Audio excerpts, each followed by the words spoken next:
Hello everyone, welcome to my channel. It's been an exciting week of watching creators like Matt Granger, Matt Irwin, Richie Talks, and even Gerald Undone putting the Z8 through the video test to show whether the camera overheats. So here's my findings. First of all, in ProRes 60p, at 10 minutes and 30 seconds, the Z8 got a hot card, 10 minutes 40, hot camera. Most important thing when it comes to any overheating tests, memory cards. CF Express memory cards will run at different temperatures. This is a common knowledge. You cannot just assume that every CF Express card will run at the same temperature. They don't. The temperature of the memory card will obviously greatly affect the ability for a camera to record for longer periods of time. See, the same form factor you'd find in many other Nikon cameras, but it does mean we take a hit on record times. Now, as usual with any overheating tests, it's important to keep ambient temperature in mind.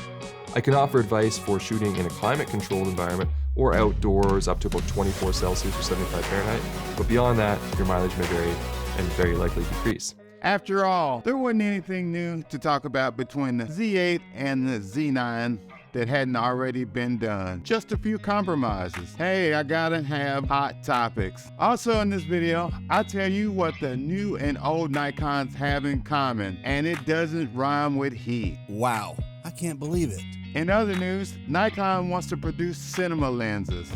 FujiFilm is introducing a camera to keep it AUTO-matic. Just like clockwork, it's time for another photo news brief.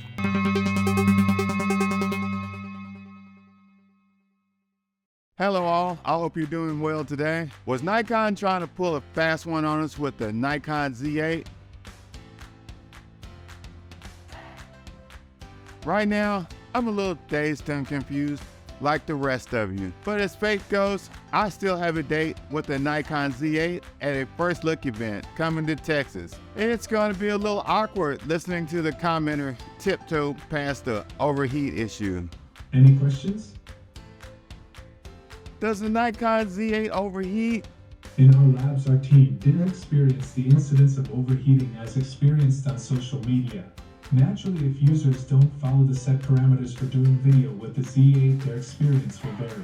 By the way, my name is Vaughn, and I'm not going to talk about this issue. It has been covered enough. But I will address the elephant that has been in the room for a long time. The elephant's name is compromise. If you like to compromise, then subscribe to my channel. With all these new mirrorless cameras, there is always some technical compromise. Consumers have to do workarounds to customize new cameras to do the things they need them to do. What a shame. Consider me your go-to friend for workarounds. Nikon crammed all that technology into a smaller form factor, hence the first of many compromises made by Nikon. Nikon used carbon fiber in the frame to make the camera lighter.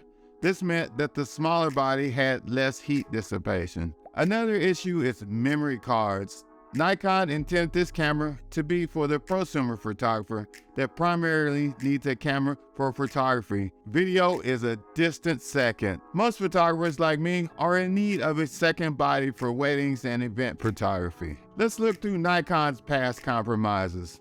Nikon, believe it or not, first introduced the video recording in DSLRs. The Nikon D850 could record 23.98 movie clips to up to 70p in motion JPEG for 5 minutes. Nikon chose to compromise and concentrate on the photography segment of the DSLR market. Canon decided to pursue the video segment of the market and now is the hybrid leader in mirrorless cameras. If you are a Nikon Z6 or 7 owner, you know about the 30-minute limit on video recordings. Now for the Nikon Z8, there is a 2-hour and 5-minute limit on 4K 60p and a 90-minute limit on 8K 30p. I don't know if these limits were set to minimize the distractions of the hot car warning, but it's odd that the Z6, 7, and 8 cameras shut off around this time due to heat or battery draining. Go figure. As far as photography, the Nikon Z8 and Z9 are the same. Only difference is the battery life. If you watched my previous video, go to the video above,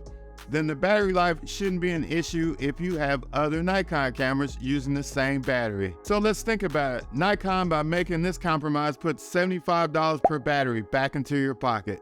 Thank them.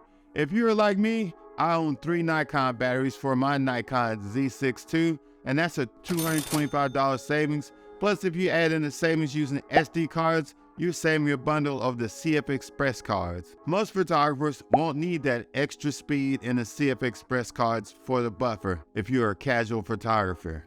Now, the biggest compromise I've seen as of late is Nikon not investing in its cinema aspirations with the Z9 and the Z8.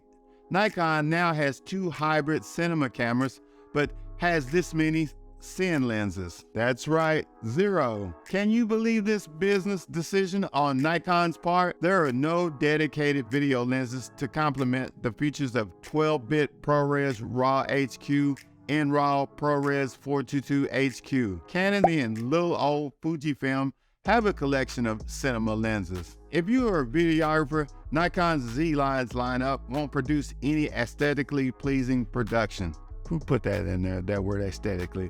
I used a Nikon Z 70 to 200mm for wedding, and I was satisfied with the results, but Nikon is late to the cinema world, and they are still looking for serious video adopters. But that is about to change, according to Nikon senior executive Kenji Oshii. Please forgive me if I mispronounced the name. He says that Nikon is looking at the possibility of introducing video-specific lenses. Nikon is currently checking market needs and studying this area.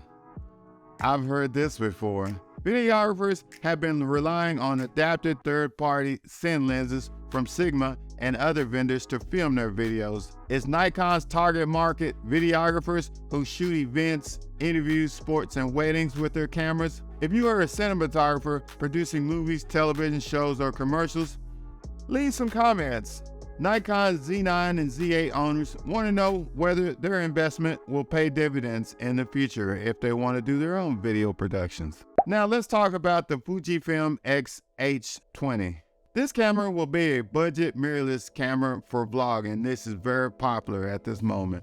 Everyone is trying to lessen the trend of using smartphones for vlogging. Novel idea. The key feature of this camera is the subject tracking.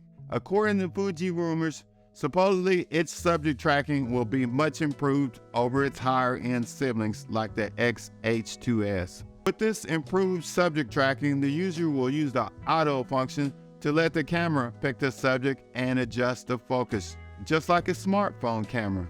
Users don't have to set the subject detection manually. The camera will have a dedicated vlog mode, which will appear on the mode dial. It will provide features similar to the Sony ZV-E10. This camera may be introduced during the FujiFilm X Summit. X Summit will be held on the 24th of May instead, and it will take place in Bangkok. Now that Nikon has a 1-2 punch in the video market, will they invest in more cinema-specific products? Time will only tell. With the videography market already saturated with cameras by Canon and Sony and Panasonic and Fujifilm, will Nikon be happy with their compromises? Time will only tell. Thanks for watching this photo news brief, and watch my other photo news brief.